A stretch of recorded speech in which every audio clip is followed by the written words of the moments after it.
So I'm at a party last night, and I've come up with two good icebreakers for starting conversations with people. The first one is, if you were a politician, what would be the scandal that you got caught in? If you were, a politician and they're looked upon in a certain light where you can't be too scandalous, like you can't get a prostitute every day anymore, things like that. And my second one is, what would be the movie that you would put on at the end of a first date if somebody comes back to your house? So my answer to the first one would be probably prostitution, because I support the girlies, and I would be buying the prostitutes. I would Oh, be, I yeah, see. yeah, Okay, yeah, thank you yeah, for yeah, yeah. clarifying. I wouldn't just be a sex worker on the side of being like a congresswoman. Like I would, Yeah. anyways. And the second answer to that is Cars 2. Tonal whiplash that. Naomi, you were just raw dogging adulthood, walking up to strangers at parties being like, so what crimes have you committed? Tell me about all the crimes you've committed. And if you could speak into my my shirt right here, that would be great. I'm not a cop. I am not a cop. It's just my favorite movie involves a car becoming a super cop secret agent. That's not the premise of Cars, but okay. I'm pretty sure Cars 2 is the one where he goes undercover and has to go to Car Europe, and he's hanging out with Car James Bond. Am I crazy? No, that's not what happens. What are you talking about? I may have just woken up from a nap, Naomi. The world is far more whimsical in my brain than it may actually be in reality. Okay, if you were a politician, what would your crime be? I don't know, being too fucking boring. I'm not going to reveal all my crimes on this podcast, Naomi. I'm not saying a crime that you've already committed. I'm saying if you were a politician, what would the crime be Okay, that I you have to got become caught a with? criminal. I see. Yeah, yeah. I think. Okay, so Washington D.C. is basically like a captured territory that has no rights. It's a really Yeah. great situation, and I would be caught exchanging political favors for really good restaurant vouchers in the Washington D.C. area. Ooh, I'd be okay. like, oh yeah, of course, you guys can have independence from federal oversight. Just give me 3 Michelin star vouchers and some coupons to Burger King, and we'll call it good. And what is the movie that you bring up on the TV at the end of the first date? Ooh, that's interesting. Probably a cross between Children of Men and or Big Butt Babes 5. See, good answers. I had a feel I thought about this for a while yesterday. It has to be a nostalgic, family-friendly movie that the person has already seen, because you're making out on the couch, you don't want to be too invested, or else the person's gonna shove you off of them, be like, "Stop! I actually want to watch this movie because it's so interesting." So it has to be something that's low impact, easy to watch. So I was Okay, then going I would say, Pixar movie, or yeah, something yeah. like that. One of my friends was like, "Oh, Ratatouille," because it's a little Uh, sexy, but it's Is it's a it? fun movie. I don't think anyone's ever been like, oh, that rat from Ratatouille really gets my It's the gears hair turning, if you know pulling. what I mean.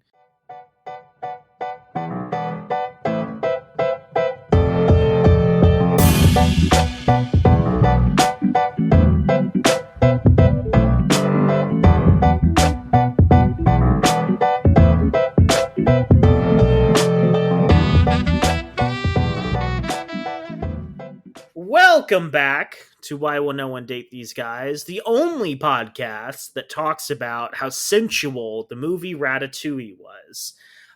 It's got hair pulling, it's got French people, it's got tasty food, it's got people wearing scarves. What more do you need? It's like the erotic Nothing. thriller of the early 2000s. Whatever happened to us? We used to be a proper country, and here we are.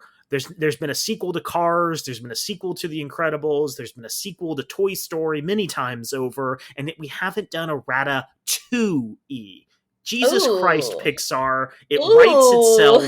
there's so many ways you could develop this plot and cash in on it. I'm surprised you don't have an AI in the back of your like computer banks churning out like these incredibly simplistic concepts as you get your artists working on more panic attack scenes for Inside Out sequels.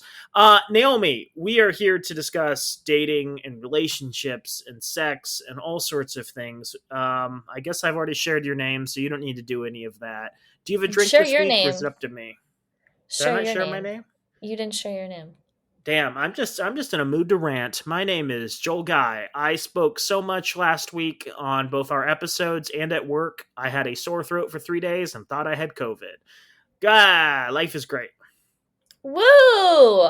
As Joel Mhm. mentioned, I'm Naomi Guy, and we do this podcast to discuss sex, dating, relationships. Joel's already gone over that, so let's get right into the drink of the week. Joel, go ahead.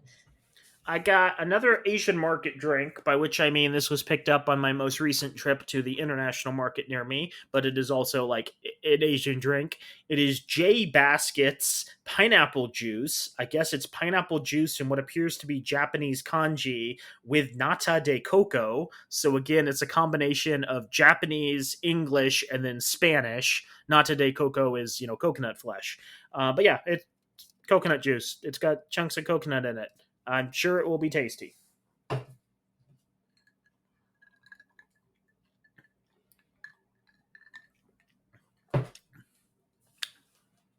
Not bad. It's almost like it's a little watered down, which I don't hate. Coconut juice can often be like way too sweet, right? Like after a couple sips, you're like, I'm done. Like I don't need any more of this. This is pleasantly rounded. It's not quite like coconut. It's not quite pineapple water. But it's like just slightly diluted pineapple juice. It's refreshing. It's got little chunks of coconut that'll get stuck in my teeth. I love it. I would endorse this. Go to your closest international market and buy yourself a can of this today. Wow, okay. Go off. Yeah. It's almost as good as the sequel to Ratatouille, which is coming to theaters June 2028. I'm predicting it here. I'm predicting it now. I'm pointing at the Wow. corner of the ballpark, and I'm saying the Okay. ball is going to land there. June 2028, sequel to Ratatouille. It's going to be incredible. It's going to be a crossover with Monsters Inc. Those are my predictions. I'm What locking the them in. The hell? prediction markets are excited to see my picks. Naomi, we are back to discuss The Straight State. It is a book about sexuality in the 20th century, defined largely by federal government restrictions. We did an episode last week, and I'm wondering, do you recall any big details from that first part? Yeah, so basically, we just discussed how modern day homosexuality was shaped a very long time ago, in the sense that, like, there was a lot of things that people like to keep under wraps, for social norms reasons. And a lot of people would try to control, like, who was coming into the country.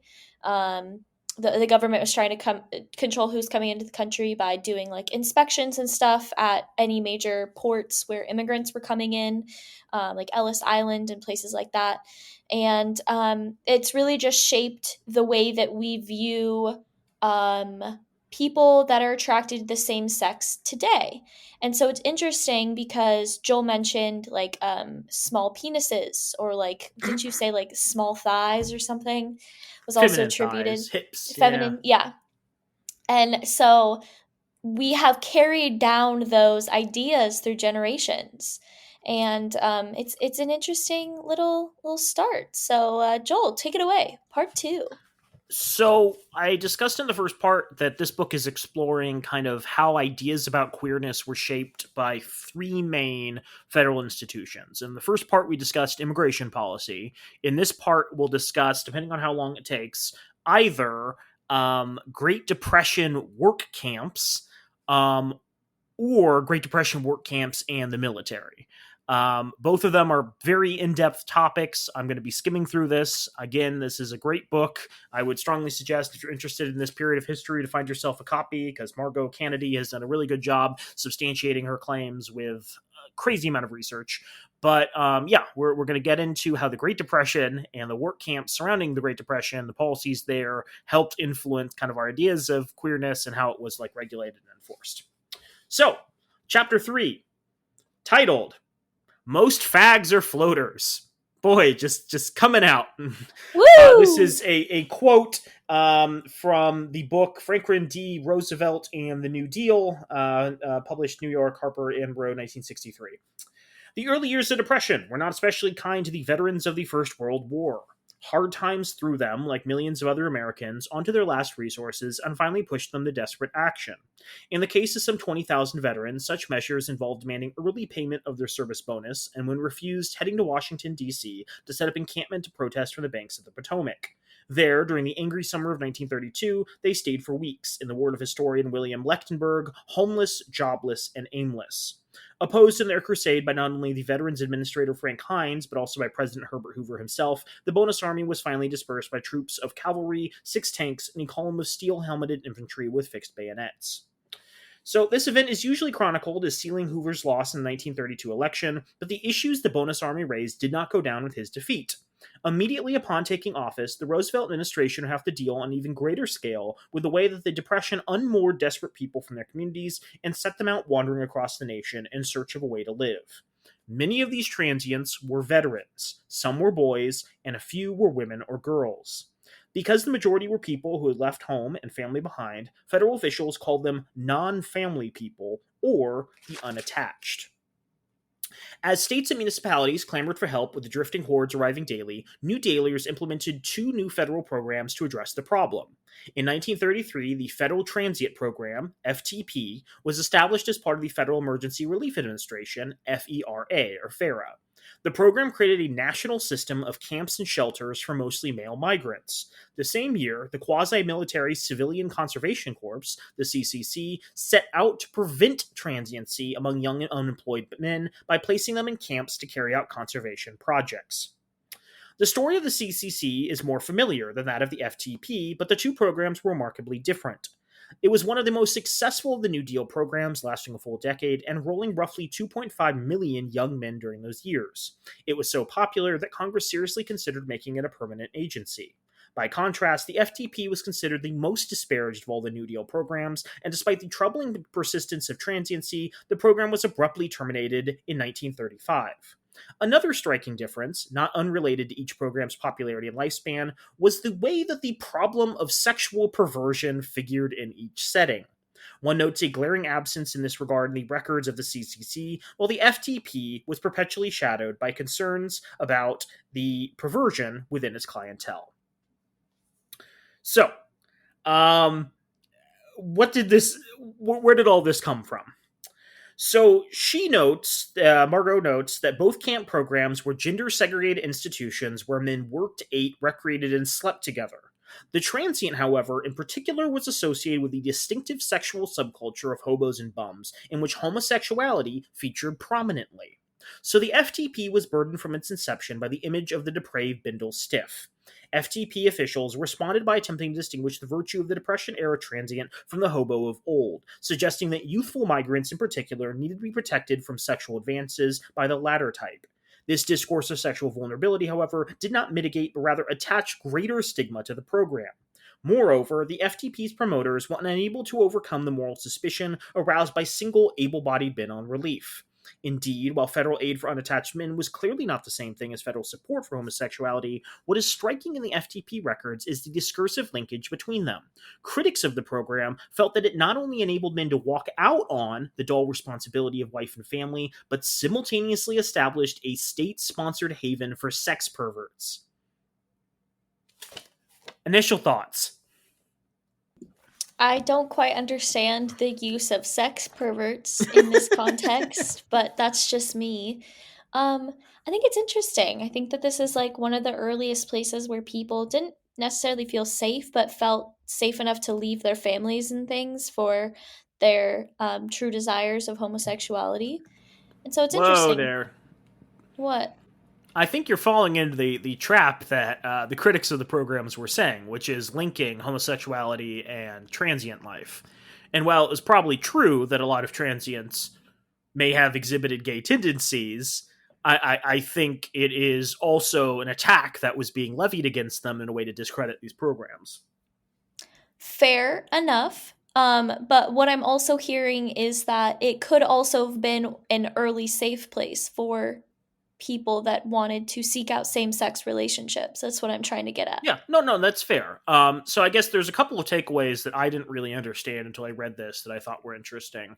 The first one was I didn't understand that like there was a stigma surrounding transient individuals and being gay.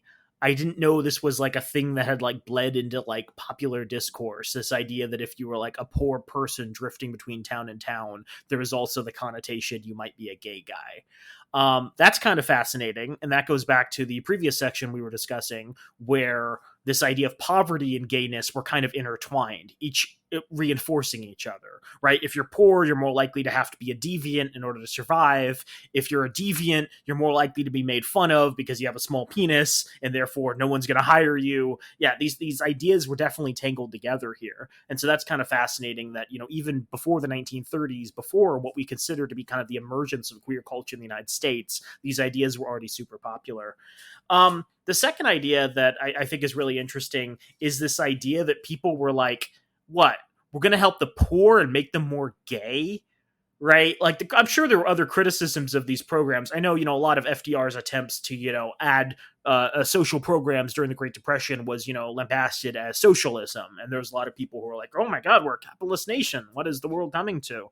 But I didn't know that, like, people were critiquing government policy for, like, supporting queerness. They were like, well, we can't have these camps that employ people because it's going to turn them all gay, right? They're teaching gayness in the camps. And it's kind of like, you know, all the people now who are like, they're teaching that gay people exist in schools, therefore they're making our kids gay. It's the same kind of like perverse logic that's just, you know, being replicated 90 years later. I don't know. I think it's interesting. There's a lot of parallels to a lot of things that are still happening today. So it's interesting to hear their, culmination or the start of these trends. Yeah. So let's talk about how federal officials were responding to this. The first evidence collected by both federal officials and their allies in social work and sociology pointed to the heterosexual family in crisis during this period.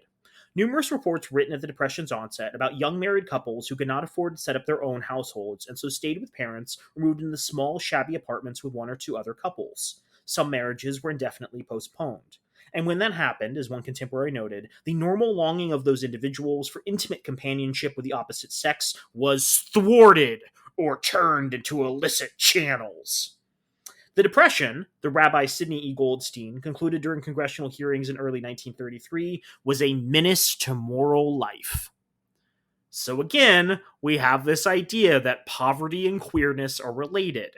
And I think it's fascinating because, you know, I don't think Margot is like specifically saying, you know, oh my God, we're afraid that like people would become gay. It's like, oh my God, they could start living in polyamorous relationships with other couples, or they could start living together unmarried, which is the worst possible outcome to heterosexual people who haven't joined together in the holy covenant of marriage, right? So, like, there's a lot of different ideas of queerness that are kind of bundled together. And then that's similar to, again, how we discussed it last time with how sodomy changed definition multiple times throughout history. There's just this vague idea that, like, something is happening that's changing heterosexuality. And because that, we have to be super concerned and addressed it. One almost wonders like how much of like senator and representative support for these social programs was like rooted in, oh my God, there's dangers to the economy, and how much of it was rooted in, oh my God, there's dangers to marriage.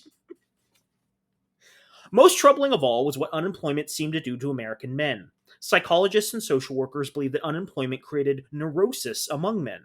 Laid off workers were compared to the shell-shocked patients of the Great War, although unemployment inflicted psychological damage more gradually.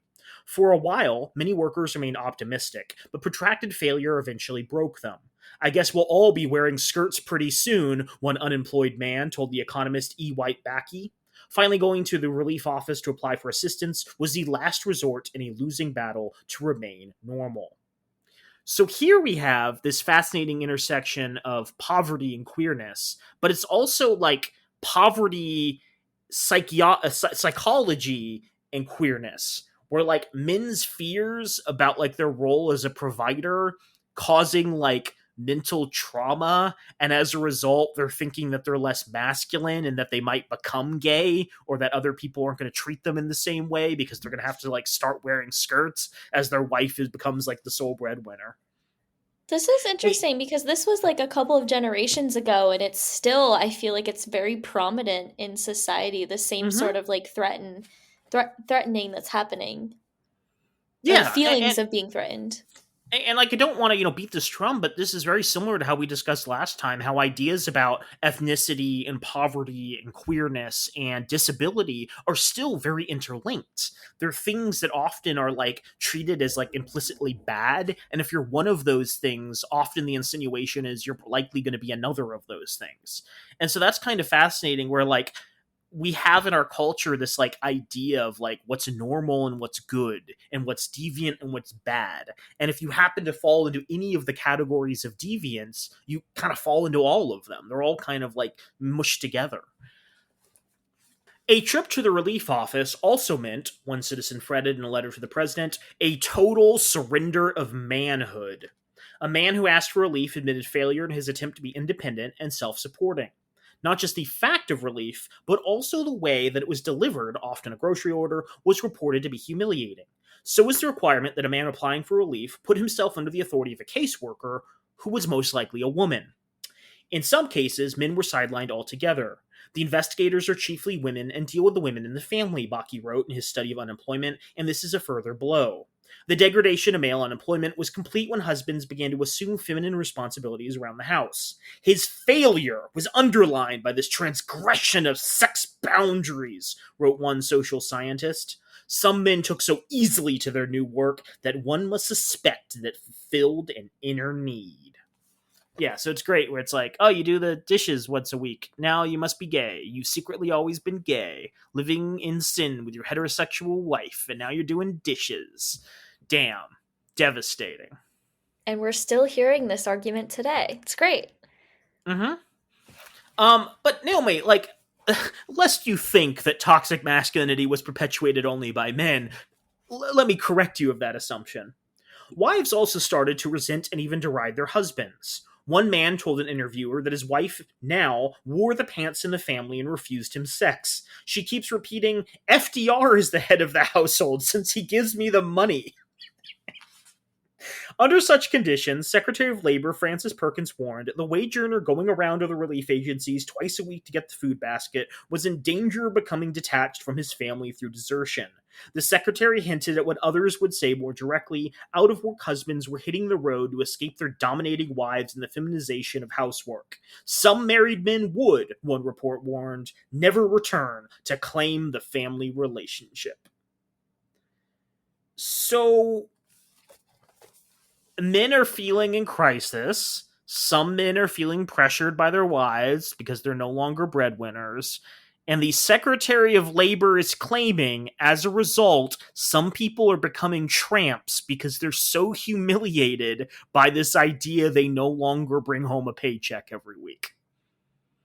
I think it's very interesting the part that pride plays in a lot of masculinity, or the views that society has on masculinity. Mm-hmm. It's very interesting. I'm realizing it more in that you're reading this book to me, but I'm reflecting a lot on it right now. Yeah. And again, this is kind of, this mixed bag of queerness, where like some people are saying all hobos are gay. Some people are saying some hobos are gay and they're going to turn the new hobos, gay. Some people are just like, oh my God, I don't even care if these guys are gay. It's just the reason they're hobos is because they don't have like a paycheck. And so these are all kind of mixed together, and I'm sure there are multiple people who like had completely different beliefs who were all trying to tackle this problem from different angles because they saw frustrations with it. Yeah, it's fascinating to me where it's not like it's not even poverty, right? Like maybe that was true in some of these instances, maybe it was true in a lot of these, but it was like I can only be a heterosexual man under capitalism, right? Like this What idea is the that you can, patriarchy? Like, that is yeah. literally like the whole point of capitalism, is to continue the patriarchy. Yeah, I can be a poor man who is the single wage earner in this house, or I can be a poor man who gets like a food basket and a relief check every week from the government. And I would much prefer to be the poor man working for the munitions factory or whatever, right? So it's not just poverty, it's the idea that you have to be like a productive member of society in order to feel like the most masculine and heterosexual imaginable. There's like a whole philosophy about like gender expectations and how that dictates queer culture that could be written about this period. I think Margot's done a really good job like describing this phenomenon, but like there's so much more ground she could be potentially covering. So local communities not only lacked the resources to help transients, they were often afraid of them. Ragged and dirty, among the moving population, it was difficult to tell the good from the vicious. Mobility was to some degree problematic in itself, but the apprehension that mobility caused was never fully separate from its sexual and gendered content. Settlement law, rules for belonging legally to a community that enabled an individual to claim poor relief, was, for example, gendered in that a woman's domicile followed her husband's. One California report told of a San Francisco woman who lost her right to relief because she married a transient without legal settlement. And the literal cessation of movement was only a precondition for settling down, which implied not only steady employment and property ownership, but marriage and reproduction as well. Transients, by contrast, were said to have an urge that had to be gratified, or wanderlust, a term that quite literally connected their movement with unrestrained sexuality. That's fascinating. I've never really thought about the phrase wanderlust, but it's like, oh, someone who wants to travel around a lot is different. They have a certain lust. And that lust also has queer connotations because there's this connection between heterosexuality and being fixed in one place. There's like legal structures that keep people confined to a certain area. I really just want to go around to all of the Instagram posts over the years that I've seen that the caption is Wanderlust and just comment gay under it. What are you, a sex pervert? This habit of shifting about gratifies the natural inclination called lust, opined one medical authority, and serves as an outlet for unstable emotions. Physical and moral freedom went together for those who were driven to satisfy sexual desire apart from a stable home life. Transiency was not only associated with non-marital sexuality in general, but with sexual perversion in particular. Since at least the turn of the century, homosexuality was considered a defining characteristic of vagrants, tramps, and hobos who promenaded unashamed in the public highways, preferring rough-hewn male camaraderie over the normal life of work and family. In the womanless state of transiency, one Ohio caseworker concluded, the perverted sex instinct and lack of ambition were one. So I'm thinking back about like all of the Charles Dickens that I read when I was younger, and how there's a lot of like nice older male hobo characters. And I'm wondering if there was like that connotation of queerness where like some of these guys are just like genuinely affable dudes. And then other guys are like, I'm going to chop off your legs so you're a cripple and people feel bad for you and we get more money. And I'm like, oh, okay, that's an interesting element of degeneracy to mix into the whole pot. I have so many thoughts on this, but the main thing is like so many things in like queer culture and the stigmatization of queer culture makes so much more sense now. And you haven't even read me the whole book. Like you're reading me Mm-hmm. bits and pieces of it, and it's just so interesting that this is how everything has turned out and not a lot has changed. Like yeah, 2015 rolled around and same sex couples can get married, but it's just interesting that you know there's a lot of there's so much homophobia that I didn't even like underlying homophobia that I didn't even realize.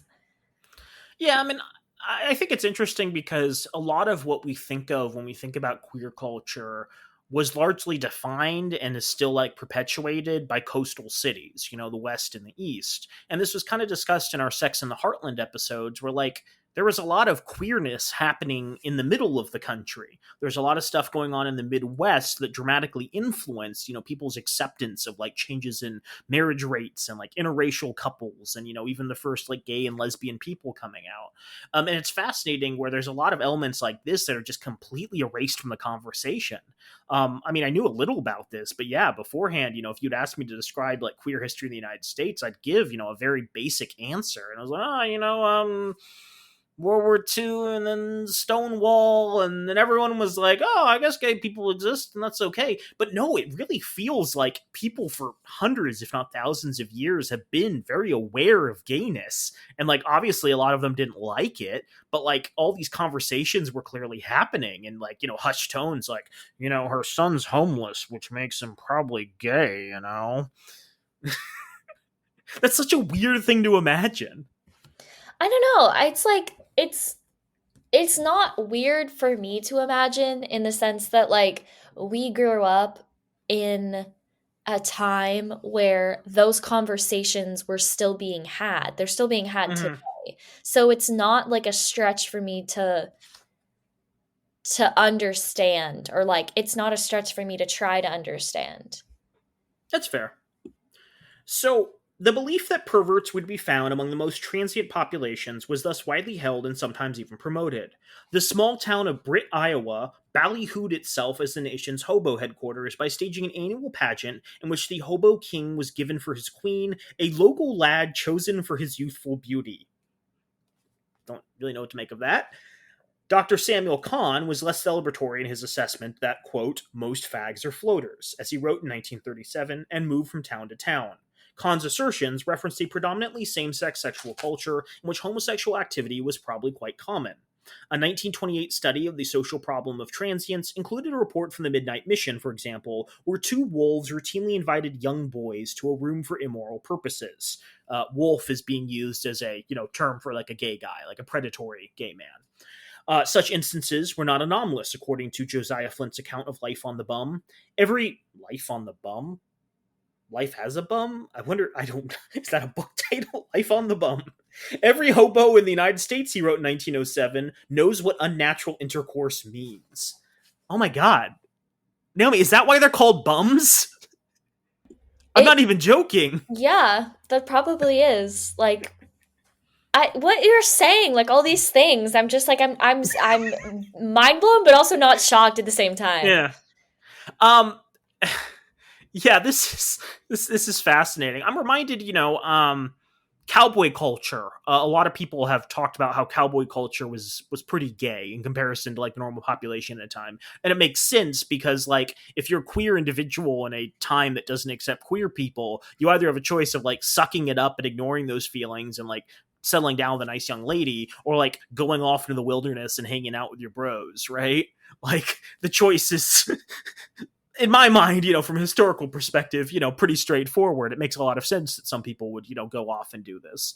While we're talking about it, one thing that a lot of Westerns get wrong about cowboy culture was that it was a very diverse group of people. Something like 25% of cowboys were black and people of color, like Native Americans, Hispanics, etc. That's something that's not discussed, but it was like, hey, it's difficult to get work, as a black man in large portions of the United States for large chunks of American history. But over in the West, they just need ranch hands, right? I'm sure there was racism and whatnot, but they were like, hey, if you could ride a horse, whatever, get on the horse, round up those cattle, we'll be happy and accepting of you. So yeah, cowboys are just a fascinating thing. If I can find a book about like queerness and the West, that I think will be fascinating. Obviously, in a time before Running Water, maybe it was a little bit less exciting and romantic to be a gay person, but I'm sure they made the best of it. Now, I think it's important to note that like there's this interesting element, and that's still discussed in queer culture, which is kind of definitions of what it means to be gay.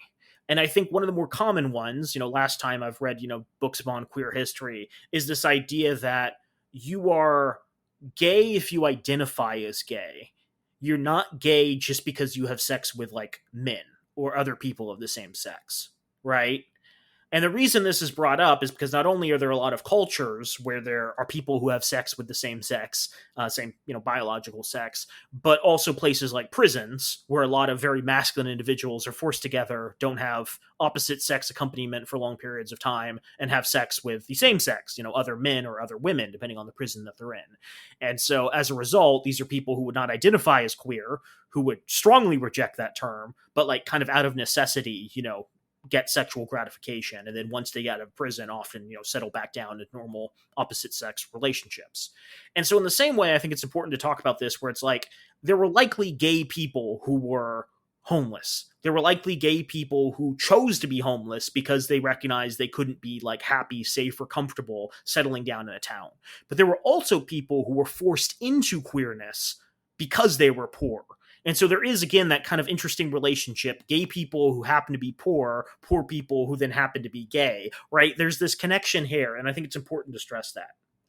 So regarding Josiah's Flint's note that every hobo knows what unnatural intercourse means, Margot says this was probably especially true during the Depression, when survival on the road sometimes led men and boys, as well as women and girls, to trade sexual favors for food or money.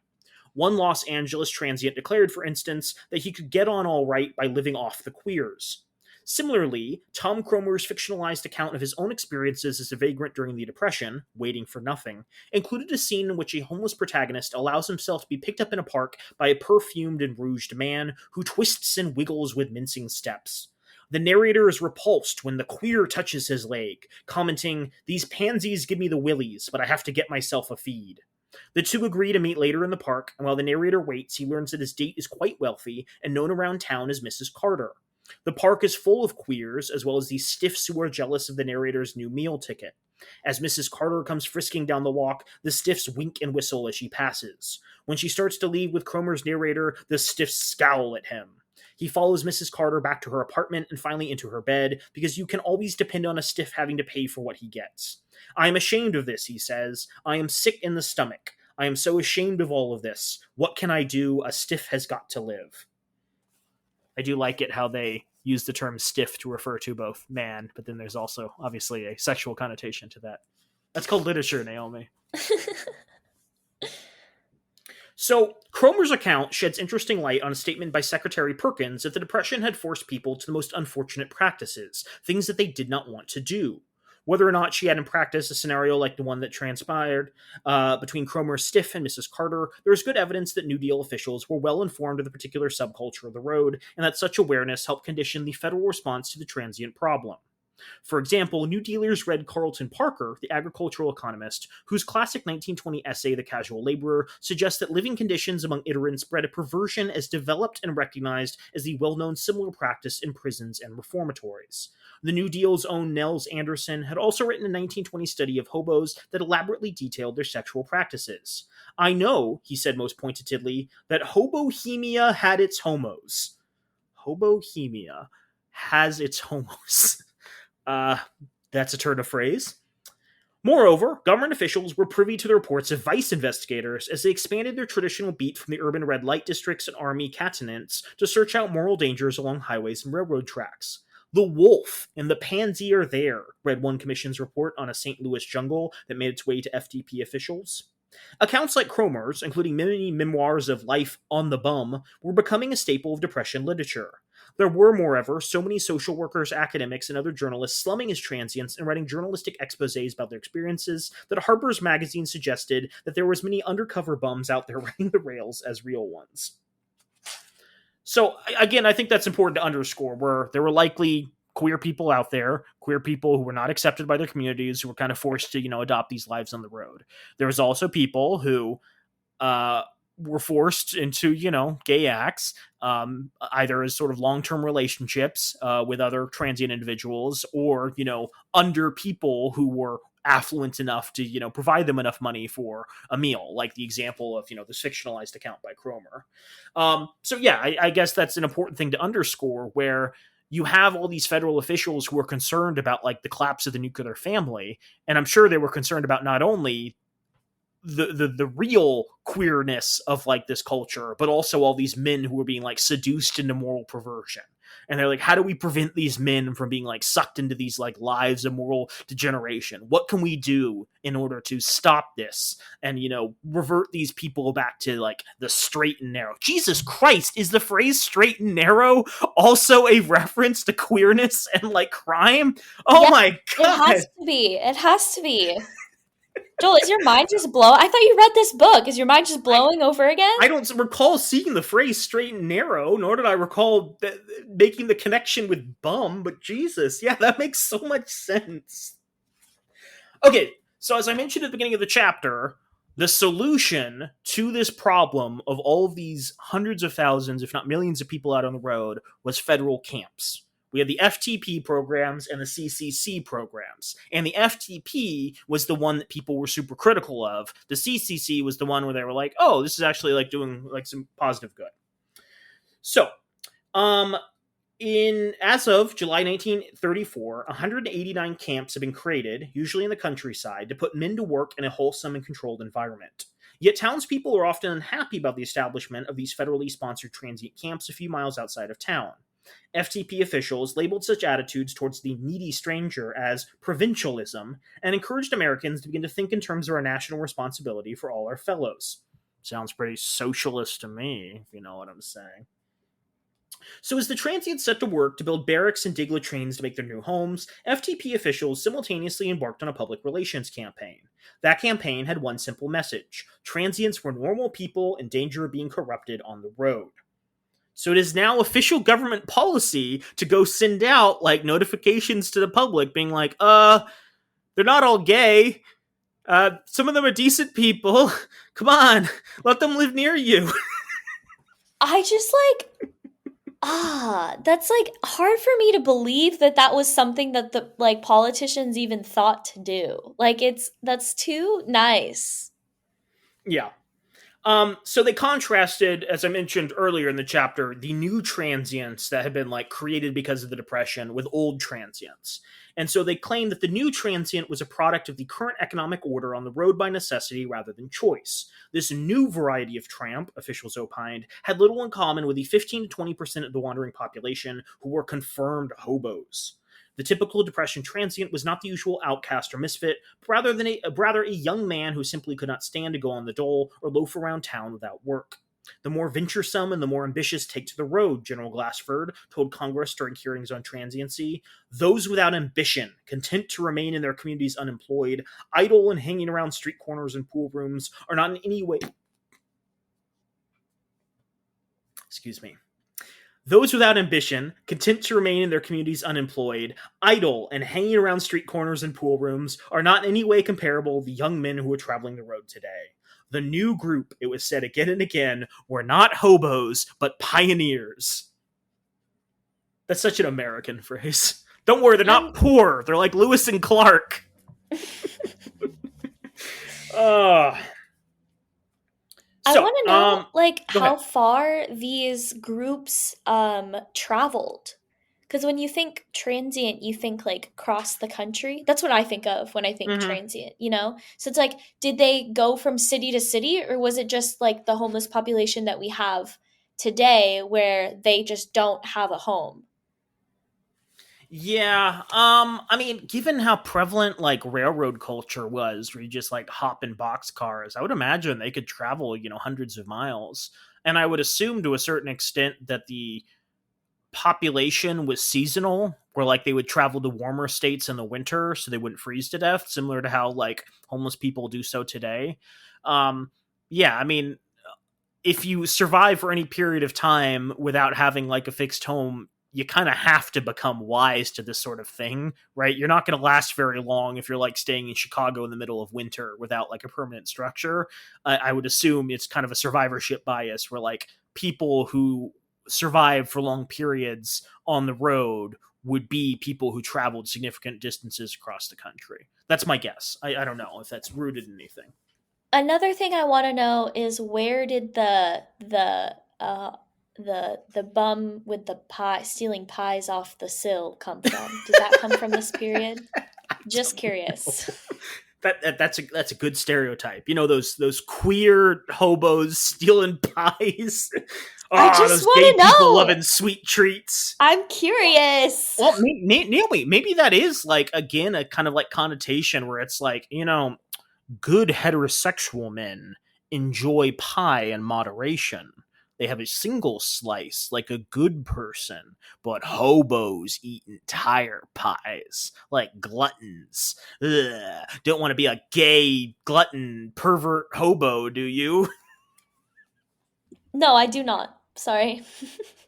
So, one of the concerns the public had was that the queer cultures of the road would follow transient people into these new camps. And there's a lot of evidence that that's exactly what happened. So there were magazines that were often published at these camps, like done by people internal to them, and they had a lot of sexual double entendres buried in them. Uh, Margot notes that some contributors use camp magazines to express homoerotic desires through double entendre, at about the same time as some men in New York were, according to historian George Chauncey, using the word gay as code to signal their interest in other men. One transient wrote a personal ad in his camp paper that began, "I'm a tall, handsome, and gay brute. My friends are surprised at the things I say." A similarly themed personal was written by two men who had, as they said, had varied experiences. Another provocative cartoon, captioned Camp Foster Pajamas, shows a man who is naked from the waist down climbing into bed. "Good night, fellows," he says. His skimpy sleepwear may have been a statement about inadequate clothing supplies, but it also left its readers wondering what exactly was a good night at Camp Foster. Tellingly, one camp's rules prohibited excessive nakedness, as well as lounging on another man's bed. Perhaps the clearest evidence that transients brought the sexual mores of the road with them into the camps were the frequent references to jockers, wolves, kids, chickens, and lambs, the vernacular terms used in Hobohemia to refer to predatory men and the boys and young men who serviced them. One paper's poetry section printed a poem titled "A Jocker to His Pression." The poem is an adaptation of Hard Rock Candy Mountain, a traditional poem that, according to historian Clark Spence, describes a Precian or boy's seduction by a tramp. With "likely kids I do big things for which I'm not accountin'," this version reads, "you stick with me and you shall see the Big Rock Candy Mountain." Another paper's gossip column was potentially suggestive when it used wolves, chickens, and lambs to describe camp life. "Now that the big hungry wolf has left the lodge, who will be his successor? Send in your answers and receive a free ticket to a chicken dinner." "Who is the big bad wolf at our infirmary now?" queried the same writer, "and where, oh where, can our little lamb have gone?" The potential bodiness of such references was more oblique in another post that "most chickens like corn." It continued, "Some prefer it shelled off the cob, while others are willing to drink it right out of the bottle." Drinking These corn from the bottle refers to moonshine, but the fact that it is a chicken who does the drinking might also suggest fellatio.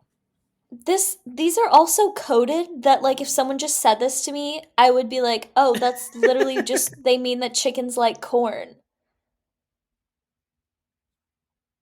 Naomi would not survive as a young gay tramp in the 1930s. I'm No, I sorry to would break it to not. you, I say listeners. this Yeah. every day. I would not survive. You know how this chicken likes the corn in the bottle, you know what I'm saying? Incredible. Incredible. Neither these more coded nor the most graphic of such representations would have been shocking to FTP officials, whose correspondence expressed a keen awareness that the Depression pioneers had more in common with hobos and bums than their more public statements led on. Ellen Potter wrote, for example, that transients often left home as a result of mental and psychiatric difficulties, rather than economic ones. More pointedly, one camp director acknowledged several instances of the most common perversions in his camp. In Washington, FTP officials expressed resigned acceptance of the sex problems of the transients as one of the most unfortunate things about the camp program. "I hardly know what to say about it," the FTP's director Wickdom wrote. "Every effort is made to provide for the complete program of work, education, and recreation, but I'm not one to maintain this is completely adequate as a substitute." Also at a loss, Dorothy Weiser Smith, the director of California's transient program, wrote to the national office to ask, "What advice can you give us as to the handling of homosexuals?" Her letter revealed both pragmatism and tolerance. "It seems to me that in the case of the majority of boys, the homosexuality is accidental or incidental, and should not be made too much of," she remarked. We should not throw an offender out of camp or rush him into jail. There were, she conceded, those thoroughly deviated persons whom we cannot have in congregate housing. But Smith said that it would not do to boot them out and have them on the road from camp to camp, city to city. What else, she asked her supervisors, can you suggest? That is interesting. And I think that harkens back to our conversation we had about sex in the heartland, where a lot of colleges were put in charge of like administering like sexual mores and would often let, men who were found to have sex with other men not get punished, and they would kind of like turn a blind eye to it. It was only people who were like quote unquote like excessive deviants who would be the ones who were like kicked out if they were like a threat to other people in their dorm programs. But that's fascinating because like for so much of American history, there's been this connotation, even in the immigration policy, this whole idea of like one drop. Where like if you have one drop of like Native American blood, you can't be a voter. If you have one drop of like African blood, you can't be like a registered white person. And so like there's this weird concept where like in race, you have one element of a thing, you are that thing.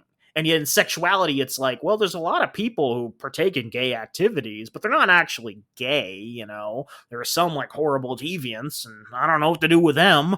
We can't throw them out, and they'll just be going town to town.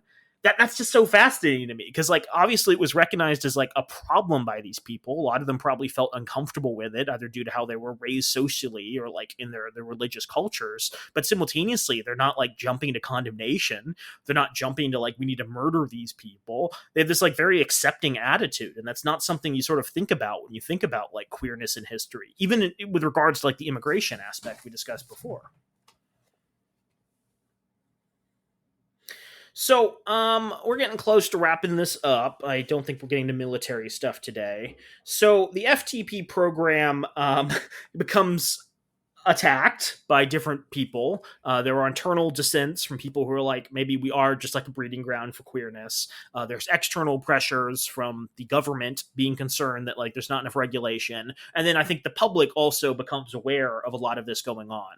Because keep in mind, a lot of these camps were located like several miles from small towns. And so it would be very easy for people who were in these camps to travel back and forth between the towns at different points and like, oh my God, there was a gay guy who came in here who lived at the camp down the road. They must all be gay over there. You can imagine, the rumors and like the ideas that were spreading from there. So why is it that the CCC, the other program, the Citizens Conservation Corps, kind of avoided the same fate? Well, the CCC was created in 1933 to prevent transiency among young men before they were forced into the antisocial group productive of juvenile delinquency and never-do-wells. So like the FTP, the CCC thus saw its mission as saving young and unemployed men from ruin, including sexual degeneration, and the CCC was regularly credited with keeping boys off the road. Remember what it was like, Ellen Potter urged in a 1937 speech praising the accomplishments when 250,000 boys were on the road and in moral danger? The CCC was designed very similarly to the FTP around a residential camp program, and CCC camps were intended almost exclusively for unmarried men ages 17 to 28, as the separation of married men from their families would be undesirable. Most of the enrollees were under 21, and therefore the CCC was far less intergenerational than the FTP. So those are two important distinctions. The FTP program is set up to take people off the streets. The CCC program is set up to allow people to never have to be on the streets in the first place. It's like, hey, we hear you're uncomfortable going to the welfare office every week. Rather than going to the welfare office every week and your wife refusing sex because she wants to have sex with the president because he's the breadwinner, what if you were to show up at this camp and do like the work? Or, not a married person, but you can understand, like a family would be like, hey, young boy, young son, we understand that you're feeling disgruntled because you can't find a job. Have you considered going down the street and signing up for this camp program? So it's avoiding all of the cultural associations with transiency and queerness, right? It's like Tom didn't spend 6 months having sex with hobos. He spent 6 months at home trying to get a job and then left his nuclear family, stable, heterosexual, dominated life to go in this camp with other people. So that's the first thing, right? There's a really big difference between the two because of that. The second thing is the FTP camps had this kind of intergenerational culture where it was men in their 50s and 60s intermingling with like men who were in their teens or 20s. And so there's a lot of ideas about, the older men corrupting the younger ones, the wolves corrupting the chickens, right? And a lot of like the ideas about queerness from the day likely played a role in how people thought about it. But when you have a camp of like all 20-year-olds, there's not really that connotation of like older people corrupting. It's like, oh, it's just like a summer camp, These cool kids hanging out, having a time of their life. It's like college, but you learn how to dig a ditch. I'm gonna guess that's how they advertised it. It's college, but you learn how to dig ditches. All I've learned from this episode is that we should blame homosexuality on Herbert Hoover.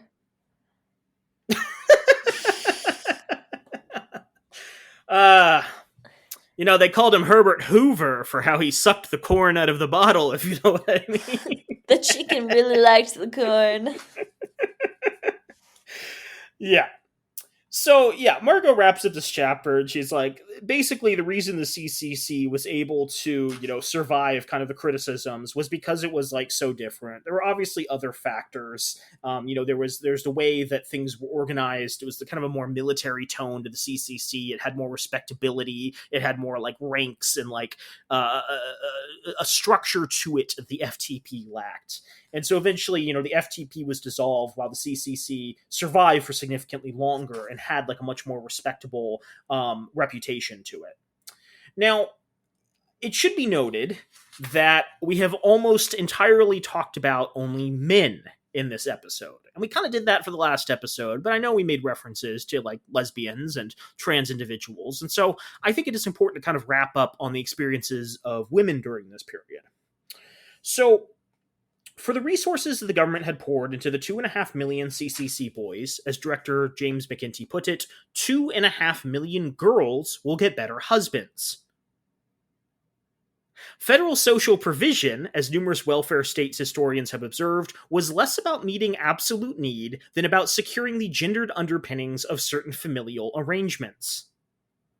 So we're going to go into a little more detail here, Naomi, but just keep that in mind.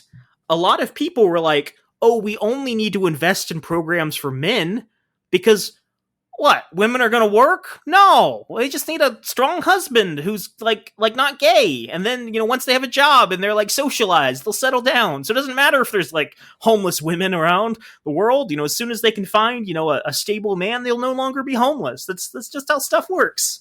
So how else to explain the absence of a federal program for the care of the unattached woman? Of all the transient groups, as the National Association of Travelers Aid Societies noted, they seem to be the most hopeless.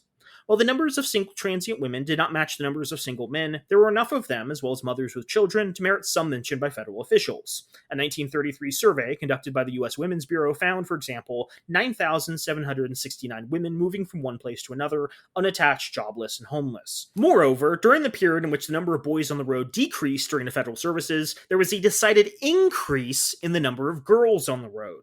Some observers speculated the consequences of bumming were far more severe for girls than boys. Both women and girls were in fact subject to an astounding level of sexual violence. She's been attacked and raped on several occasions and given in on several more, read one profile of a transient woman, and many female transients wore overalls and either passed as men or adopted a stance as toughies to protect themselves. Several times gals have come in here in men's clothing, wrote one observer of a municipal shelter, and raised hell with this place before morning. This strategy led to press portrayals of the lady hobo as an angular-bodied, flint-eyed, masculine-minded travesty upon her sex and helped to fortify the popular belief that there was something unnatural about a girl who set out for herself. Naomi, I'm not saying Margot has stated this. I don't think she does this, but now I'm thinking, isn't this just the stereotypical idea of butch women from like the 1960s? Yes, that's literally what is being described right now. Oh, that's fascinating. Again, I didn't make that connection when I first read this, but I'm like, did lesbian subcultures emerge because newspapers were like, well, if you're a lesbian, you gotta be the angular, muscular, overall wearing lady? Oh, that's fascinating. Okay. Despite the occasional call for attention, there has been too little said about homeless transient women, Nels Anderson testified before Congress. Female transiency was not a problem the federal government felt it had to solve. There was more sympathy for men and boys. Possibly there's an element of fear in this, explained Dorothy Weiser-Smith, who ran transient services in Los Angeles, that is fear that the men and boys will commit crimes or be destructive to property. The problem of women and girls on the road, opined the report of another transient bureau, was not yet serious enough to merit major consideration. Rather, the same writer continued, female transiency would automatically be solved when the boy and young man problem is solved. The logic was obvious. If unattached men could be restored as providers, potential husbands, taught again to want home and family, the small number of women on the road would also be able to resume normal roles as wives. As a result of this derivative approach, there were almost no rehabilitation centers for women. Unattached women or girls were mostly returned to their home communities or sent to the YWCA or other local care facilities whose services varied. But even there, for girls, there were fewer accommodations than for boys. Likewise, the paltry number of CCC-type camps that were designated for women were incredibly short-lived, with FARA Administrator Hopkins declaring them too expensive for use with women. The government's best investment of rehabilitation dollars was to be made in men. Through them, homeless women could be rehabilitated as well. So, that is fascinating. Obviously, this discussion is almost entirely focused on men, and that's because a lot of these services were almost entirely focused on men. And the federal government is like, well, if we solve the men problem, we'll solve the women problem. But you also note that there's this element of like capitalism embedded in their logic where they're like, well, women aren't criminals, men are criminals. If we let the men be criminals, we're going to have a problem for like shops and businesses. But women, oh no, women are great. We love women. Women aren't ever going to do that. And like I understand that like obviously the problem was like far more pronounced for men who were homeless than for women, but it also is fascinating that the logic seems to be, well, we don't have to dedicate any resources to them, right? It's just do something for the fellas and then it'll trickle down felonomics. I like that term, trickle down felonomics. I think that's great. I think we should trademark that term. I mean, that's kind of conservative culture, right? It's just like we fix the nuclear family, all of society's problems will be solved, right? If like women were less feminist, we wouldn't have like problems in America. If like we just had nuclear families, 2.5 kids. Used. It's the felonomics that was just fuego. It was beautiful. Thank you, Naomi. So I think that's where we're going to wrap up today. I should note that I have skipped over a lot of detail Margot has gone into. She's done an incredible job documenting this. She also notes how the end of these initial programs helped spark the beginning of Social Security. Because a lot of the things that like these programs were designed to do were seen as desirable if, you know, the programs themselves were flawed. And the conversations about looking out for society and making sure that like people weren't forced into homelessness would continue and sort of turn into the underpinnings of Social Security, right? If you don't want men and boys on the road, you know, becoming gay and stealing from people, well, you don't want older people to do the same thing, right? And so it's like, well, I guess we should do something for old people so they don't become gay criminal perverts. That would be really bad.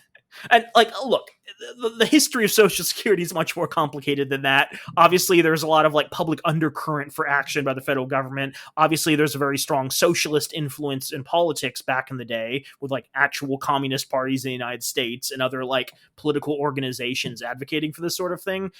But having read this chapter, you can't deny that, like, probably a decent chunk of people were like, well, we don't want gay old people on the streets, and that's the reason they voted for the program. So last time, Naomi, we learned about how the desire for big-dicked Aryan races influenced federal immigration policy. And this time we learned that the desire to prevent old people from becoming gay probably created Social Security. What a beautiful day to figure out history of the United States. And I'm proud to be an American. It's perfect because it was Patriot Week. Well, not Patriot Week, but it was a patriotic week that we had. So I had a Caesar salad. I was very happy with my Caesar salad. I never have felt more attached to my country. I literally bought Len a freaking Caesar salad and he didn't eat it on that day and I was mad at him for it. I was like, you should have eaten it on Caesar salad day. Mm-hmm. Caesar salads are best when they're fresh. I don't understand why he would do that to himself. I mean, I'm not saying romaine goes bad very fast, but like there's something about like the simplicity of like a fresh romaine lettuce leaf in a thick, delightfully tan dressing. Just the umami, you know? Crunchy croutons. This is a weird tone to strike immediately after I was like, yeah, hobos. Old gay hobos. Well, we appreciate you for listening this week. We would like to mention that we do have a Patreon. We understand that if you cannot donate to it, we would appreciate if you could go like us on a streaming platform. We're on basically all the major streaming platforms: Apple Music, Spotify. Um, Tubi, what's we're on Vine, YouTube sometimes. YouTube Shorts. Not We're on on any of your vape those. pen. If you purchase a vape pen that has one of those like cobalt mine batteries that children in the Congo died for, we show up on that. We don't want to, that they just put us on by default, which is kind of This maddening. is a really unfortunate episode because if you cut out any given 2 seconds or so, we could be canceled really fast. But, anyways, we appreciate you Now, wait, listening no to one us this listens week. to our podcast. We will never be canceled. We appreciate you listening, and we hope you have a great week. Wear a condom, get tested, and we love you. And keep Social Security alive.